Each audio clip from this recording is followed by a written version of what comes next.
India की कल से आज तक की सारी बड़ी खबरें अगले 3 मिनट में। बिहार में होने वाले इलेक्शंस की डेट अनाउंस हो चुकी है। बिहार असेंबली इलेक्शंस 2 फेजेज में होंगे, 6 और 11 नवंबर को, और काउंटिंग 14 नवंबर को होगी। स्टेट के 7.43 करोड़ वोटर्स के लिए 90,712 पोलिंग बूथ्स बनाए जाएंगे। फेज 1 के लिए नॉमिनेशन 10 से 17 अक्टूबर तक होगी और फेज 2 के लिए 13 से 20 अक्टूबर तक होंगी। पहली बार हर कॉन्स्टिट्यूएंसी में एक जनरल ऑब्जर्वर होगा। इलेक्शन कमीशन ने मॉडल कोड ऑफ कंडक्ट लागू कर दिया है और सिक्योरिटी के लिए CAPF तैनात होगी।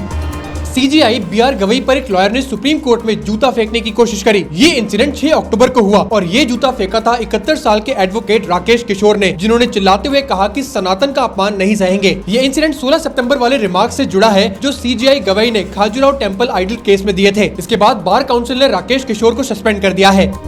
मध्य प्रदेश में एक कफ सिरप ने 14 बच्चों की जान ले ली है। ये सभी deaths Coldrif cough syrup पीने के बाद हुई, जिसमें एक डेंजरस केमिकल डायथिलीन ग्लाइकॉल मिला था। ये सिरप तमिलनाडु की श्रीशान फार्मास्यूटिकल कंपनी ने बनाया था। इस कंपनी के खिलाफ केस रजिस्टर हुआ है और एक डॉक्टर प्रवीण सोनी को अरेस्ट करके सस्पेंड भी कर दिया गया है। MP पुलिस ने 12 मेंबर्स की SIT इन्वेस्टिगेशन स्टार्ट कर दी है और कई स्टेट्स अब ये सिरप बैन कर रही हैं।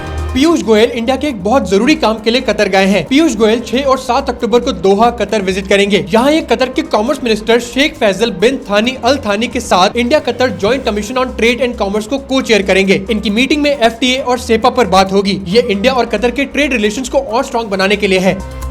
रशिया पाकिस्तान को जेट इंजन्स दे रहा है और इसका फायदा इंडिया को भी होगा, ऐसा कहना है रशिया के एक्सपर्ट्स का। रशिया के RD-93 इंजन्स पाकिस्तान के JF-17 फाइटर जेट्स में यूज होने की रिपोर्ट्स आई हैं। रशियन एक्सपर्ट्स कहते हैं कि ये इंडिया के लिए फायदेमंद है क्योंकि चाइना और पाकिस्तान अभी तक अपना इंजन डेवलप नहीं कर पाए हैं। इसके अलावा JF-17 इंडिया के लिए प्रेडिक्टेबल रहेंगे। लेकिन अब कांग्रेस ने सरकार से जवाब मांगा है कि इंडिया का सबसे खास रशिया पाकिस्तान को सपोर्ट क्यों दे रहा है।